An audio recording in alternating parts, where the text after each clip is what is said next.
नमस्कार, मैं आशा और आप देख रहे हैं पंजाब केसरी टीवी। बिहार विधानसभा चुनाव पर पंजाब केसरी की खास कवरेज चल रही है। इस कवरेज में मैं आपको एक लोकसभा सीट के तहत आने वाले सभी विधानसभा सीटों के समीकरणों के बारे में विस्तार से ये जानकारी देने जा रही हूँ। इसी सिलसिले में आज पूर्वी चंपारण लोकसभा सीट के तहत आने वाले 6 विधानसभा क्षेत्र पर मैं विस्तार से चर्चा करूंगी। ये 6 सीट हैं हरसिद्धि, गोविंदगंज, केसरिया, कल्याणपुर, पिपरा और मोतिहारी सीट। फिलहाल आपको बारी बारी से पूर्वी चंपारण लोकसभा की 6 विधानसभा सीटों के बारे में मैं आपको विस्तार से ये रिपोर्ट दिखाती हूँ। आइए सबसे पहले हरसिद्धि विधानसभा सीट के गुणागणित पर देखिए ये रिपोर्ट। विधानसभा हरसिद्धि बिहार के 243 विधानसभा सीटों में से एक हरसिद्धि विधानसभा सीट है। हरसिद्धि विधानसभा सीट पूर्वी चंपारण जिले के दायरे में आती है। ये विधानसभा क्षेत्र पूर्वी चंपारण जिले के अंतर्गत आता है। बता दें कि ये सीट 1951 से ही अस्तित्व में है, लेकिन समय समय पर परिसीमन के बाद इसकी सीमाएं बदलती रही हैं। 1951 में इस सीट पर पहली बार कांग्रेस के टिकट पर हरवंश सहायक विधायक चुने गए। 1957 में भी इस सीट पर कांग्रेस कैंडिडेट पार्वती देवी ने चुनाव में जीत हासिल की थी। 1962 के विधानसभा चुनाव में कांग्रेस कैंडिडेट नागेश्वर दत्त पाठक ने चुनाव में जीत हासिल की थी। 1967 के विधानसभा चुनाव में सीपीआई कैंडिडेट एसएम अब्दुल्ला ने कांग्रेस कैंडिडेट नागेश्वर दत्त पाठक को हराया। 1969 के विधानसभा चुनाव में कांग्रेस कैंडिडेट नागेश्वर दत्त पाठक ने फिर से जीत हासिल की थी। 1972 में कांग्रेस के कैंडिडेट मोहम्मद हिदायतुल्लाह खान ने विधानसभा चुनाव में जीत हासिल की थी। वहीं 1977 से जनता पार्टी कैंडिडेट युगल किशोर प्रसाद सिंह ने विधानसभा चुनाव में जीत हासिल की थी। 1980, 85 और 1990 से कांग्रेस कैंडिडेट मोहम्मद हिदायतुल्लाह खान ने एक के बाद एक 3 बार चुनाव में जीत हासिल की थी। 1995 में जनता दल के कैंडिडेट अवधेश प्रसाद कुशवाहा ने विधानसभा चुनाव में जीत हासिल की थी। वहीं 2000 के विधानसभा चुनाव में समता पार्टी के कैंडिडेट महेश्वर सिंह ने विरोधियों को मात दे दी थी। तो 2005 में लोक जनशक्ति पार्टी के उम्मीदवार अवधेश प्रसाद कुशवाहा ने इस सीट से जीत हासिल की थी। 2010 के विधानसभा चुनाव में बीजेपी कैंडिडेट कृष्ण नंदन पासवान ने जीत हासिल की थी। वहीं 2015 के विधानसभा चुनाव में आरजेडी कैंडिडेट राजेंद्र कुमार ने चुनाव में जीत हासिल की थी, लेकिन 2020 के चुनाव में बीजेपी उम्मीदवार कृष्ण नंदन पासवान ने बाजी पलट दी थी। इस बार भी बीजेपी कृष्ण नंदन पासवान को ही चुनावी अखाड़े में उतार सकती है। 2020 के चुनाव में हरसिद्धि सीट पर बीजेपी उम्मीदवार कृष्ण नंदन पासवान ने जीत हासिल की थी। कृष्ण नंदन पासवान ने 84,615 वोट लाकर पहले स्थान पर रहे थे। वहीं RJD candidate Kumar Nagendran Bihari 68,930 vote लाकर दूसरे स्थान पर रहे थे। तो RLSP candidate Ramesh Kumar 10,523 vote लाकर तीसरे स्थान पर रहे थे। 2015 के विधानसभा चुनाव में सीट पर आरजेडी कैंडिडेट राजेंद्र कुमार ने जीत हासिल की थी। कुमार ने बीजेपी उम्मीदवार कृष्ण नंदन पासवान को 10,267 वोटों से हरा दिया। राजेंद्र कुमार को कुल 75,203 वोट मिले थे, जबकि दूसरे नंबर पर बीजेपी के कृष्ण नंदन पासवान को 64,936 वोट हासिल किए थे। वहीं 3,133 वोटों के साथ नोटा तीसरे नंबर पर रहे थे। वहीं 2010 के विधानसभा चुनाव में सीट पर बीजेपी के कृष्ण नंदन पासवान ने आरजेडी के सुरेंद्र कुमार चंद्रा को 18,064 वोटों से हराया था। बीजेपी उम्मीदवार कृष्ण नंदन पासवान को 48,130 वोट मिले थे, जबकि दूसरे नंबर पर आरजेडी कैंडिडेट सुरेंद्र कुमार चंद्रा को 30,066 वोट मिले थे। वहीं तीसरे नंबर पर कांग्रेस के विजय कुमार राम रहे थे, जिन्हें 6,202 वोट मिले थे। वहीं 2005 के विधानसभा चुनाव में हरसिद्धि सीट पर लोक जनशक्ति पार्टी कैंडिडेट महेश्वर सिंह ने जेडीयू के अवधेश प्रसाद कुशवाहा को हराया था। लोक जनशक्ति पार्टी के कैंडिडेट महेश्वर सिंह को 35,811 वोट मिले थे, जबकि जेडीयू के अवधेश प्रसाद कुशवाहा को 35,703 वोट हासिल हुए थे। इसी तरह महेश्वर सिंह ने अवधेश प्रसाद कुशवाहा को महज 108 वोटों से हराया था। वहीं तीसरे स्थान पर कांग्रेस के हरिशंकर प्रसाद सिंह रहे थे, उन्हें कुल 13,261 वोट मिले थे। 2005 के विधानसभा चुनाव में हरसिद्धि सीट पर बीजेपी और आरजेडी में कड़ी टक्कर देखने को मिलेगी। अब आने वाले चुनाव के नतीजे ही बताएंगे कि कौन पार्टी किस पर भारी पड़ा है। हरसिद्धि के बाद गोविंदगंज सीट के समीकरण पर डालते हैं एक नजर। बिहार की 243 विधानसभा सीटों में से गोविंदगंज भी एक महत्वपूर्ण विधानसभा सीट है। गोविंदगंज विधानसभा सीट पूर्वी चंपारण जिले के अंतर्गत आता है। परिसीमन के बाद गोविंदगंज सीट के तहत अरेराज, पहाड़पुर, पश्चिम संग्रामपुर, पूर्वी संग्रामपुर और दक्षिणी बरैया का इलाका आता है। गोविंदगंज विधानसभा सीट पूर्वी चंपारण लोकसभा सीट के तहत आता है। बता दें कि ये सीट 1951 से अस्तित्व में है। 1951 में इस सीट पर पहली बार हुए चुनाव में कांग्रेस उम्मीदवार शिवधारी पांडे ने जीत हासिल की थी। वहीं 1957, 1962 और 1967 में कांग्रेस ने ध्रुव नारायण मणि त्रिपाठी ने गोविंदगंज सीट से जीत हासिल की थी। 1969 में भारतीय जनसंघ के उम्मीदवार हरिशंकर शर्मा ने पहली बार गोविंदगंज सीट पर जीत का परचम लहराया था। 1972, 1977 और 1980 में गोविंदगंज सीट पर रमाशंकर पांडे ने कांग्रेस की टिकट पर जीत हासिल की थी। 1985 के विधानसभा चुनाव में इस सीट से निर्दलीय कैंडिडेट योगेंद्र पांडे को जनता ने विधानसभा भेजा था। 1990 में भी योगेंद्र पांडे ने ही फिर जीत हासिल की थी, लेकिन इस बार वो जनता दल की टिकट से चुनाव लड़े थे। 1995 में इस सीट पर समता पार्टी के कैंडिडेट देवेंद्र नाथ दुबे ने जीत हासिल की थी। वहीं 1998 के उपचुनाव में समता पार्टी कैंडिडेट भूपेंद्र नाथ दुबे को यहां से जीत मिली थी। तो 2000 के विधानसभा चुनाव में यहां से निर्दलीय कैंडिडेट राजन तिवारी को जीत मिली थी। वहीं फरवरी और नवंबर 2005 में हुए 2 बार के विधानसभा चुनाव से जेडीयू कैंडिडेट मीना द्विवेदी ने जीत हासिल की थी। तो 2010 के विधानसभा चुनाव में यहां से जेडीयू कैंडिडेट मीना द्विवेदी ने एक बार फिर जीत हासिल की। वहीं 2015 के विधानसभा चुनाव में गोविंदगंज से लोक जनशक्ति पार्टी कैंडिडेट राजू तिवारी को जीत मिली थी। 2020 के चुनाव में बीजेपी उम्मीदवार सुनील मणि तिवारी ने जीत हासिल की थी। सुनील मणि तिवारी 65,716 वोट लाकर पहले स्थान पर रहे थे। वहीं कांग्रेस कैंडिडेट ब्रजेश कुमार 37,936 वोट लाकर दूसरे स्थान पर रहे थे। तो लोजपा कैंडिडेट राजू तिवारी 31,461 वोट लाकर तीसरे स्थान पर रहे थे। वहीं 2015 के विधानसभा चुनाव में इस सीट पर लोक जनशक्ति पार्टी कैंडिडेट राजू तिवारी ने जीत हासिल की थी। राजू तिवारी को 74,685 वोट मिले थे। वहीं कांग्रेस कैंडिडेट ब्रजेश कुमार ने 40,765 वोट हासिल कर दूसरे स्थान पर रहे थे। इस तरह लोजपा कैंडिडेट राजू तिवारी ने कांग्रेस कैंडिडेट ब्रजेश कुमार को 27,920 वोट के अंतर से हराया था। वहीं नोटा को 3,441 वोट मिले थे और इस तरह से नोटा तीसरे स्थान पर रहा था। वहीं साल 2010 के विधानसभा चुनाव में इस सीट पर जेडीयू कैंडिडेट मीना द्विवेदी ने लोजपा उम्मीदवार राजू तिवारी को मात दे दी थी। मीना द्विवेदी ने 33,859 वोट हासिल किए थे, जबकि लोजपा कैंडिडेट राजू तिवारी को 25,454 वोट मिले थे। इस तरह से मीना द्विवेदी ने राजू तिवारी को 8,405 वोट से हरा दिया था। वहीं कांग्रेस कैंडिडेट जयप्रकाश पांडे 13,071 वोट लाकर तीसरे स्थान पर रहे थे। वहीं 2005 के विधानसभा चुनाव में इस सीट पर जेडीयू कैंडिडेट मीना द्विवेदी ने लोजपा कैंडिडेट राजन तिवारी को हराया था। मीना द्विवेदी ने 35,743 वोट हासिल किए थे, जबकि लोजपा कैंडिडेट राजन तिवारी को 19,722 वोट मिले थे। इस तरह से मीना द्विवेदी ने राजन तिवारी को 16,021 वोट के बड़े मार्जिन से हराया था। वहीं निर्दलीय कैंडिडेट शशि भूषण राय ने 15,423 वोट लेकर तीसरा स्थान हासिल किया था। गोविंदगंज सीट पर इस बार राजन तिवारी भी चुनाव लड़ने का मन बना रही हैं। वहीं सुनील मणि तिवारी भी इस सीट पर अपना दांव तोड़ने के लिए तैयार नहीं हैं। इसलिए ये देखना अहम होगा कि इस बार बीजेपी गोविंदगंज सीट से किस नेता को अपना उम्मीदवार बनाएगी। वैसे पुराने आंकड़ों को देखकर यही लगता है कि इस सीट पर एनडीए की स्थिति मजबूत लग रही है। गोविंदगंज के बाद केसरिया सीट के तमाम आंकड़ों पर देखिए ये रिपोर्ट। विधानसभा केसरिया बिहार की 243 विधानसभा सीट में से केसरिया सीट का अहम स्थान है।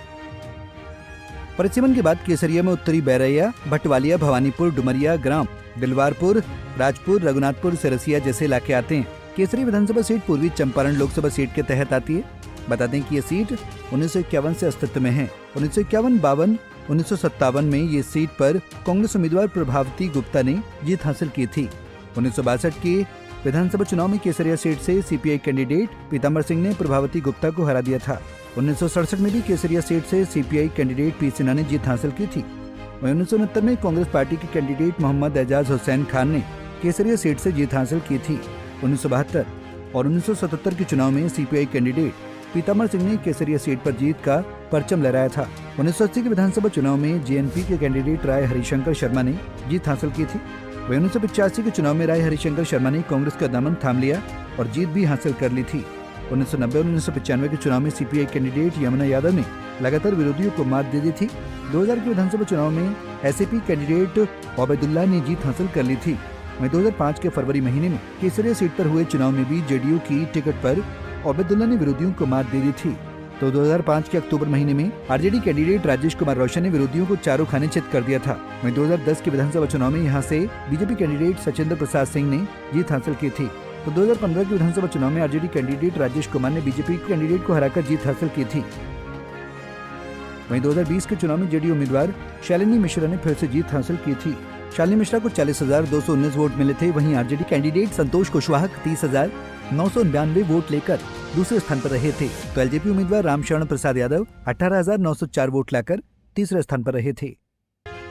वहीं 2015 के विधानसभा चुनाव में केसरिया सीट पर आरजेडी कैंडिडेट राजेश कुमार ने जीत हासिल की थी। राजेश कुमार को 62,902 वोट मिले थे। वहीं BJP candidate Rajendra Prasad Gupta 46,955 vote हासिल कर दूसरे स्थान पर रहे थे। इस तरह आरजेडी कैंडिडेट राजेश कुमार ने बीजेपी उम्मीदवार राजेंद्र प्रसाद गुप्ता को 15,947 वोटों के अंतर से हराया था। वहीं सीपीआई कैंडिडेट राम शरण प्रसाद यादव को 11,767 वोट लेकर तीसरे स्थान पर रहे थे। वहीं साल 2010 के विधानसभा चुनाव में सीट पर बीजेपी कैंडिडेट सचिंद्र प्रसाद सिंह ने सीपीआई राम शरण प्रसाद यादव को मात दे दी थी। सचिंद्र प्रसाद सिंह ने 34,649 वोट हासिल किए थे, जबकि सीपीआई कैंडिडेट रामशरण प्रसाद यादव को 22,966 वोट मिले थे। इस तरह से सचिंद्र प्रसाद सिंह ने रामशरण प्रसाद यादव को 11,683 वोट से हरा दिया था। वहीं Lok Janshakti Party candidate Maheshwar Singh 12,010 vote लेकर तीसरे स्थान पर रहे थे। वहीं 2005 के विधानसभा चुनाव में सीट पर आरजेडी कैंडिडेट राजेश कुमार रोशन ने जेडीयू उम्मीदवार रजिया खातून को हराया था। राजेश कुमार रोशन ने 31,090 वोट हासिल किए थे, जबकि जेडीयू कैंडिडेट रजिया खातून को 30,112 वोट मिले थे। इस तरह से राजेश कुमार रोशन ने रजिया खातून को महज 978 वोटों के मार्जिन से हरा दिया था। वहीं लोजपा कैंडिडेट रविंद्र प्रताप सिंह ने 7,018 वोट लेकर तीसरा स्थान हासिल किया था। केसरी विधानसभा सीट के नतीजे तय करने में जाति समीकरण की अहम भूमिका है। इस सीट पर राजपूत, यादव, मुस्लिम, कुशवाहा और ब्राह्मण वोटरों की बहुलता है। इसके अलावा सैनी और भूमिहार की भूमिका को भी नजरअंदाज नहीं किया जा सकता। इन सब के बीच वैश्य वोटर भी निर्णायक साबित हो सकते हैं। अगर समस्या की बात करें तो केसरिया के इलाके की सबसे बड़ी समस्या बाढ़ और जल जमाव है।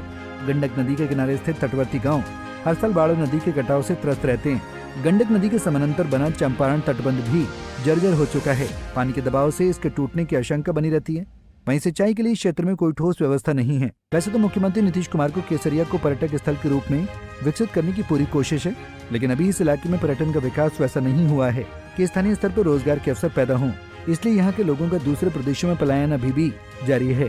क्योंकि शालिनी मिश्रा जेडीयू की वर्तमान विधायक है, इसलिए इस बार भी ये सीट एनडीए के ही खाते में जाएगी। अगर पिछली बार लोजपा को मिला वोट शालिनी मिश्रा के पक्ष में ट्रांसफर हो जाए तो महागठबंधन उम्मीदवार की सारी उम्मीदें धरी की धरी रह जाएंगी। अब कल्याणपुर विधानसभा सीट के गुणागणित पर डालते हैं एक नजर। विधानसभा कल्याणपुर विधानसभा सीट समस्तीपुर जिले में स्थित है। इस सीट पर साल 1967 और 1969 में हुए विधानसभा चुनाव में संयुक्त सोशलिस्ट पार्टी के ब्रह्मदेव नारायण सिंह चुनाव जीते थे। 1972 में कांग्रेसी कैंडिडेट राम नरेश त्रिवेदी चुनाव जीते थे। 1977 में जनता पार्टी के उम्मीदवार वशिष्ठ नारायण सिंह चुनाव जीतने में कामयाब रहे थे। 1980 में कांग्रेस इंदिरा से राम सुकुमारी देवी विधायक चुनी गई थी। वहीं 1985 में लोकदल की टिकट पर वशिष्ठ नारायण सिंह एक बार फिर से विधायक चुने गए थे। 1990 में कांग्रेसी कैंडिडेट दिलीप कुमार राय विधायक चुने गए थे, तो 1995 में जनता दल से सीता सिन्हा ने विरोधियों को शिकस्त दी थी। वहीं 2000 में एसएसपी की अश्वमेघ देवी चुनाव जीतने में सफल रही थी। 2005 के फरवरी में आरजेडी कैंडिडेट अशोक प्रसाद वर्मा विधायक चुने गए थे, लेकिन सरकार नहीं बनने की वजह से 2005 के अक्टूबर में दोबारा से चुनाव हुए और इस बार जेडीयू के उम्मीदवार अश्वमेघ देवी फिर से विधायक चुनी गई। 2009 में हुए उपचुनाव में आरजेडी कैंडिडेट अशोक कुमार वर्मा ने फिर से बाजी मार ली। 2010 में जेडीयू के कैंडिडेट रजिया खातून ने चुनाव जीत लिया था। वहीं 2015 और 2020 में यहां से महेश्वर हजारी ने जीत हासिल की थी। इस बार भी महेश्वर हजारी फिर से कल्याणपुर में अपनी किस्मत आजमा सकते हैं। वहीं 2020 के विधानसभा चुनाव में कल्याणपुर सीट पर जेडीयू उम्मीदवार महेश्वर हजारी ने जीत हासिल की थी। हजारी को 72,289 वोट मिले थे, तो CPI MLL candidate Ranjit Kumar Ram 62,028 vote लाकर दूसरे स्थान पर थे। इस तरह से महेश्वर हजारी ने रंजीत कुमार राम को 10,251 वोटों के मार्जिन से हराया था। वहीं LJP candidate Sundeshwar Ram 23,163 vote लाकर तीसरे स्थान पर थे। वहीं 2015 के विधानसभा चुनाव में कल्याणपुर सीट पर जेडीयू कैंडिडेट महेश्वर हजारी ने विरोधियों को शिकस्त दी थी। हजारी ने लोजपा उम्मीदवार प्रिंस राज को 37,686 वोट के अंतर से हराया था। महेश्वर हजारी को कुल 84,904 वोट मिले थे, जबकि दूसरे नंबर पर रहे प्रिंस राज को कुल 47,218 वोट ही मिले थे। तो वहीं तीसरे स्थान पर रहे निर्दलीय कैंडिडेट विनोद दास को कुल 9,098 वोट ही मिल पाए थे। वहीं 2010 में हुए विधानसभा चुनाव में जेडीयू कैंडिडेट राम सेवक हजारी ने जीत हासिल की थी। राम सेवक हजारी ने लोजपा उम्मीदवार विश्वनाथ पासवान को 30,197 वोटों से हराया था। राम सेवक हजारी को कुल 62,124 वोट मिले थे, जबकि दूसरे नंबर पर रहे विश्वनाथ पासवान को कुल 31,927 वोट मिले थे। तो वहीं तीसरे नंबर पर रहे कांग्रेसी कैंडिडेट अनीता राम को कुल 13,444 वोट मिले थे। वहीं 2005 में हुए विधानसभा चुनाव में कल्याणपुर सीट पर जेडीयू कैंडिडेट अश्वमेघ देवी ने जीत हासिल की थी। अश्वमेघ देवी ने आरजेडी कैंडिडेट अशोक प्रसाद वर्मा को 5,927 वोटों से हराया था। अश्वमेघ देवी को कुल 43,220 वोट ही मिले थे, जबकि दूसरे नंबर पर रहे अशोक प्रसाद वर्मा को कुल 41,293 वोट मिले थे। तो वहीं तीसरे स्थान पर रहे सीपीआई कैंडिडेट प्रसाद चंद्र मुखिया को कुल 6,516 वोट मिले थे। पिछले चुनाव परिणाम को देखें तो कल्याणपुर सीट पर एनडीए उम्मीदवार का दावा मजबूत लग रहा है। आइए अब पिपरा विधानसभा सीट के समीकरण पर देखते हैं ये रिपोर्ट। बिहार के 243 विधानसभा सीटों में से एक पिपरा विधानसभा सीट है। पूर्वी चंपारण जिले में स्थित ये विधानसभा क्षेत्र पूर्वी चंपारण लोकसभा निर्वाचन क्षेत्र के अंतर्गत आता है। ये सीट तो साल 1977 से ही अस्तित्व में है, लेकिन समय समय पर परिसीमन के बाद इसकी सीमाएं बदलती रहती हैं। इस सीट पर पहली बार साल 1977 में विधानसभा के चुनाव हुए और सीपीआई के तुलसीराम ने जनता पार्टी के ब्रह्मदेव राम शास्त्री को हराया, जबकि 1980 और 1985 में इस सीट से कांग्रेस के नंदलाल चौधरी विधायक चुने गए। 1990 और 1995 में जनता दल के शहदेव पासवान ने लगातार 2 बार कांग्रेस के नंदलाल चौधरी को हराया। साल 2000 में राजद के सुरेंद्र कुमार चंद्र विधायक चुने गए। 2005 में इस सीट पर पहली बार बीजेपी को जीत मिली और कृष्ण नंदन पासवान विधायक चुने गए। 2010 में ये सीट जनता दल यूनाइटेड के खाते में गई और अवधेश प्रसाद कुशवाहा विधायक बने, जबकि 2015 और 2020 में ये सीट बीजेपी के खाते में गई और श्याम बाबू प्रसाद यादव विधायक बने। 2020 के चुनाव में पिपरा सीट पर बीजेपी उम्मीदवार श्याम बाबू प्रसाद यादव ने जीत हासिल की थी। श्याम बाबू प्रसाद यादव 88,587 वोट लाकर पहले स्थान पर रहे थे। वहीं सीपीएम कैंडिडेट राजमंगल प्रसाद 80,410 वोट लाकर दूसरे स्थान पर रहे थे, तो निर्दलीय उम्मीदवार अवधेश कुशवाहा 6,940 वोट लाकर तीसरे स्थान पर रहे थे। वहीं 2015 के चुनाव में पिपरा सीट पर बीजेपी कैंडिडेट श्याम बाबू प्रसाद यादव ने जीत का परचम लहराया था। यादव ने जेडीयू के उम्मीदवार कृष्ण चंद्र को 3,930 वोटों के अंतर से हराया था। श्याम बाबू प्रसाद यादव को कुल 65,552 वोट मिले थे, जबकि दूसरे नंबर पर रहे कृष्ण चंद्र को कुल 61,622 वोट मिले थे। वहीं तीसरे स्थान पर रहे सीपीएम के राजमंगल प्रसाद को कुल 8,366 वोट मिले थे। वहीं 2010 में पिपरा में जेडीयू उम्मीदवार अवधेश कुमार कुशवाहा ने आरजेडी कैंडिडेट सुबोध यादव को 11,887 वोटों से हराया था। अवधेश कुमार कुशवाहा को कुल 40,099 वोट मिले थे, जबकि दूसरे नंबर पर रहे सुबोध यादव को कुल 28,212 वोट मिले थे। तो वहीं तीसरे स्थान पर रहे सीपीएम के राजमंगल प्रसाद को कुल 9,254 वोट मिले थे। वहीं 2005 में हुए विधानसभा चुनाव में पिपरा सीट पर बीजेपी कैंडिडेट कृष्ण नंदन पासवान ने जीत हासिल की थी। पासवान ने आरजेडी उम्मीदवार सुरेंद्र कुमार चंद्र को 10,489 वोटों से हराया था, जबकि नंदन पासवान को कुल 43,239 वोट मिले थे। जबकि दूसरे नंबर पर रहे सुरेंद्र कुमार चंद्र को कुल 32,760 वोट मिले थे। तो वहीं तीसरे स्थान पर रहे एलजेपी के विश्वनाथ पासवान को कुल 4,714 वोट मिले थे। पीपरा सीट पर 2025 के चुनाव में एक बार फिर से बीजेपी उम्मीदवार श्याम बाबू प्रसाद यादव फिर से मैदान में उतर सकते हैं। पीपरा में इस बार भी एनडीए इंडिया गठबंधन के उम्मीदवार पर भारी पड़ सकते हैं। पिपरा के बाद मोतिहारी विधानसभा सीट के समीकरण पर डालते हैं एक नजर। विधानसभा मोतिहारी बिहार के 243 विधानसभा सीटों में से एक मोतिहारी विधानसभा सीट है। पूर्वी चंपारण जिले में स्थित ये विधानसभा क्षेत्र पूर्वी चंपारण लोकसभा निर्वाचन क्षेत्र के अंतर्गत आता है। ये सीट तो 1977 से ही अस्तित्व में है, लेकिन विधानसभा की सीमाएं समय समय पर बदलती रही हैं। साल 1977 में कांग्रेस की टिकट पर प्रभावती गुप्ता ने जनता पार्टी के रघुनाथ गुप्ता को हराया और विधायक चुनी गई। साल 1980 में प्रभावती गुप्ता दोबारा विधायक चुनी गई। इसके बाद 1985, 1990, 1995 में लगातार 3 बार सीपीआई कैंडिडेट त्रिवेणी तिवारी विधायक चुने गए। 2000 में आरजेडी के टिकट पर रमा देवी विधायक चुनी गई। इसके बाद से लगातार इस सीट पर भारतीय जनता पार्टी का ही कब्जा है। बीजेपी कैंडिडेट प्रमोद कुमार फरवरी 2005, अक्टूबर 2005, 2010, 2015 और 2020 में लगातार विधायक चुने गए। 2020 के चुनाव में मोतिहारी सीट पर बीजेपी उम्मीदवार प्रमोद कुमार ने जीत हासिल की थी। प्रमोद कुमार ने 92,733 वोट हासिल किया था। वहीं RJD candidate Om Prakash Chaudhary 78,088 vote लाकर दूसरे स्थान पर रहे थे। तो RLSP candidate Deepak Kumar Kushwaha 3,716 vote लाकर तीसरे स्थान पर रहे थे। वहीं 2015 के विधानसभा चुनाव में इस सीट पर बीजेपी उम्मीदवार प्रमोद कुमार ने जीत हासिल की थी। प्रमोद कुमार ने आरजेडी कैंडिडेट विनोद कुमार श्रीवास्तव को 18,517 वोटों से हराया था। प्रमोद कुमार को कुल 89,947 वोट मिले थे, जबकि दूसरे नंबर पर रहे विनोद कुमार श्रीवास्तव को कुल 61,430 वोट मिले थे। तो वहीं तीसरे स्थान पर रहे निर्दलीय मनोज कुमार को कुल 7,619 वोट मिले थे। वहीं 2010 में हुए चुनाव में भी बीजेपी उम्मीदवार प्रमोद कुमार ने ही जीत हासिल की थी। प्रमोद कुमार ने राष्ट्रीय जनता दल कैंडिडेट राजेश गुप्ता को 22,170 वोटों से हराया था। प्रमोद गुप्ता को कुल 51,888 वोट मिले थे, जबकि दूसरे नंबर पर रहे राजेश कुमार को कुल 27,358 वोट मिले थे। तो वहीं तीसरे स्थान पर रहे निर्दलीय सुरेश सहनी को कुल 9,764 वोट मिले थे।